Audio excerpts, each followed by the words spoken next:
الحمد للہ رب العالمین والصلاة والسلام علی سید المرسلین وعلی آلہ واصحابہ اجمعین اما بعد اعوذ باللہ من الشیطان الرجیم بسم اللہ الرحمن الرحیم عن ابی ہریرۃ رضی اللہ تعالی عنہ ان النبی صلی اللہ علیہ وسلم قال من كان يؤمن باللہ والیوم الآخر فلیقل خیرا او لیصمت رواہ البخاری۔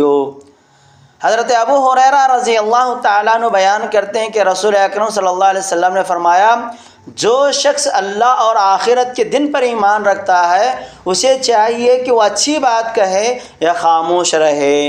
رواہ البخاری و مسلم۔ اس حدیث سے بات معلوم ہوتی ہے کہ ہمیں زبان کی حفاظت کرنا ہے۔ زبان کی حفاظت کے تعلق سے اس حدیث کے اندر بتایا گیا ہے۔ اس حدیث کا مفہوم یہ ہے کہ زبان کی حفاظت کا مطلب یہ ہے کہ اچھی بات کہیں یا خاموش ہو جائے، اور زبان کی حفاظت ایمان کی نشانی ہے، اور زبان سے نکلنے والی گفتگو کی وجہ سے ایمان میں کمی اور زیادتی ہوتی ہے۔ ایک سچے مسلمان کو چاہیے کہ وہ ہمیشہ اچھی بات کہے، ورنہ خاموش رہنا ہی اس کے حق میں بہتر ہے۔ اور اس حدیث سے یہ بات بھی معلوم ہو جاتی ہے کہ انسان کی ساری گفتگو ہمیشہ اچھی نہیں ہوتی، لہٰذا اسے بری بات کہنے کے بارے میں اللہ تعالیٰ سے خوف کہنا چاہیے، اللہ تبارک و تعالیٰ سے ڈرنا چاہیے، اور آخرت کی جواب دہی سے ڈرنا چاہیے۔ اور اس سے فوائد یہ حاصل ہوتے ہیں۔ اس کے فوائد اور احکام یہ ہیں کہ اللہ تعالیٰ نے انسان کو بے شمار نعمتوں سے نوازا، ان میں سے ایک زبان کی بہت بڑی نعمت ہے۔ ان میں سے زبان ایک بہت بڑی نعمت ہے۔ زبان دل و دماغ کی ترجمان ہے۔ اللہ تبارک و تعالیٰ نے اس نعمت کا احسان جتاتے ہوئے فرمایا، أَلَمْ نَجْعَلْ لَهُ عَيْنَيْنِ وَلِسَانًا وَشَفَتَيْنِ، کیا ہم نے اس کے لیے دو آنکھیں یا ایک زبان اور دو ہونٹ نہیں بتائے؟ زبان خیر اور شر کی جڑ ہے، اس لیے اللہ تعالیٰ نے اپنے بندوں کو حکم دیا ہے کہ وہ ہمیشہ اچھی بات کہے۔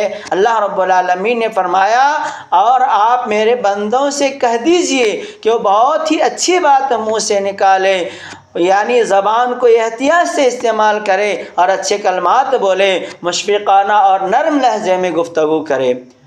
اور اسی طرح کامیاب مومنوں کی صفات بیان کرتے ہوئے اللہ تبارک و تعالیٰ نے اللہ رب العالمین نے سورہ مومنون کے اندر فرماتا ہے، وَالَّذِينَ هُمْ عَنِ اللَّغْوِ مُعْرِضُونَ، کہ مومن وہ ہیں جو لغو باتوں سے، لایعنی باتوں سے، بیکار چیزوں سے اعراض کرنے والے ہوتے ہیں۔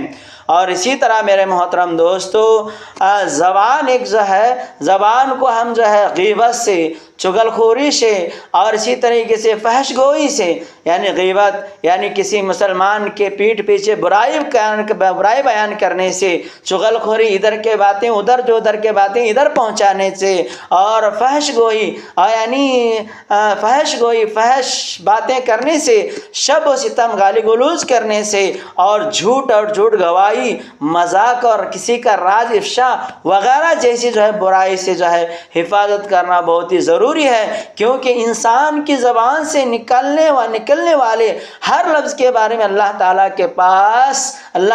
کے پاس پوچھ ہوگی۔ اللہ تبارک و تعالیٰ پوچھے گا۔ اللہ رب العالمین نے فرمایا، ما يلفظ من قول الا لديه رقیب عتید۔ سورہ قاف آیت نمبر 18 کے اندر اللہ تعالیٰ فرماتا ہے، وہ منہ سے کوئی بات نہیں کہہ پائے گا، نہیں کہنے پاتا، مگر اس کے پاس ایک نگہبان فرشتہ، ایک نگہبان لکھنے کے لیے تیار رہتا ہے۔ تو ہر بات کو نقل کرنا یا اس کو بیان کرنا بھی گناہ کا سبب ہے۔ رسول اکرم صلی اللہ علیہ وسلم اس کے بارے میں تنبیہ کرتے ہوئے فرمایا کہ صحیح مسلم اور ابو داؤد کی حدیث ہے، آدمی کے گناہ کے لیے یہ بات کافی ہے کہ وہ ہر سنی سنائی بات کو بیان کر ڈالے، تو لہٰذا ہر سنی سنائی بات کو لوگوں کے سامنے بیان نہ کرے جب تک کہ وہ ہمیں پتہ نہ چلے کہ یہ بات صحیح ہے یا غلط ہے۔